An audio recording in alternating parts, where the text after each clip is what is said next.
This is a CBS News Detroit update. Good morning, I'm Sandra Ali. Here's a look at your top headlines on this Monday. The FBI and Secret Service still trying to figure out a motive for the assassination attempt on former President Donald Trump. Thomas Matthew Crooks, believed to have acted alone when he shot Trump at a campaign rally Saturday in Pennsylvania. Crooks was killed by Secret Service. The FBI investigating the shooting as an act of domestic terrorism. A bullet pierced Trump's right ear. He was treated and released from the hospital Saturday night. Trump is calling for unity and resilience after the assassination attempt. President Joe Biden also calling for unity during last night's televised address to the nation. Mr. Biden called on Americans to cool it down when it comes to political differences. And some have a different view as to the direction our country should take. Disagreement is inevitable in American democracy. It's part of human nature. But politics must never be a literal battlefield, or God forbid, a killing field. President Biden said he had spoken to Trump, adding that he and the First Lady, Jill Biden, are keeping Trump and his family in their prayers. The Republican National Convention set to get underway tonight, even after Saturday's assassination attempt on former President Donald Trump. Security will be very high. Trump has already made his way to Milwaukee, where the convention is being held. His family says he's in good spirits and he's eager to get back to campaigning. Jury deliberations set to resume later this morning at 9 in the Samantha Woll murder trial. Michael Jackson Bolanos is accused of killing the prominent Detroit Jewish leader.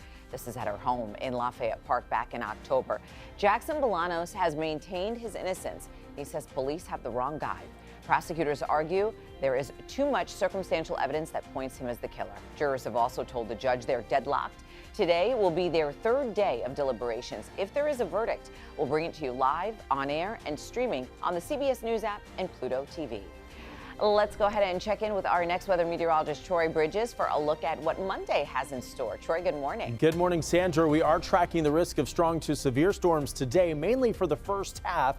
As we get closer to the lunch hour, rain chances do go down, but our main risk would be some strong winds that could lead to some damage up to 60 miles per hour or greater. Can't rule out some localized flooding. We do have time once we do get into some drying conditions later in the afternoon to heat all the way up to a high of 90. So you see those green bars indicating the rain chances going through the morning hours. Around noon, we start to taper those rain chances off a bit into the afternoon, and that's why we'll see some sun breaking out and we'll heat up to a high of 90. Then tomorrow morning, another round of showers and storms that could be strong to severe. You see the futurecast here showing those rain showers, even some thunderstorms that could be strong on through 9 in the morning, and then still on through 11 this morning. It'll be noon before we start to dry out a bit. We get a break, and then another round of storms will build in for tomorrow around 4 in the morning, and some of those could be strong to severe, and we could see a couple of lingering storms into Tuesday afternoon. So we have a couple of days of storms to deal with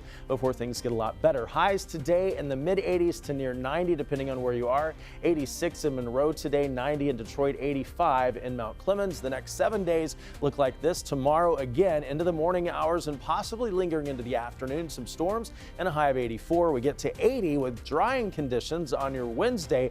Thursday, lots of sunshine, but cooler behind the front. A high of 76, 79 on Friday. Back to the 80s for the weekend, but we are likely to stay dry. So we are going to see some wet weather, even some storms, Sandra, into the next couple of days. But by Wednesday, looking much better. Back to you. Troy, thank you. That's a look at your headlines. We'll be back later today covering stories that matter to you on air and streaming on the CBS News app and Pluto TV. Have a great day.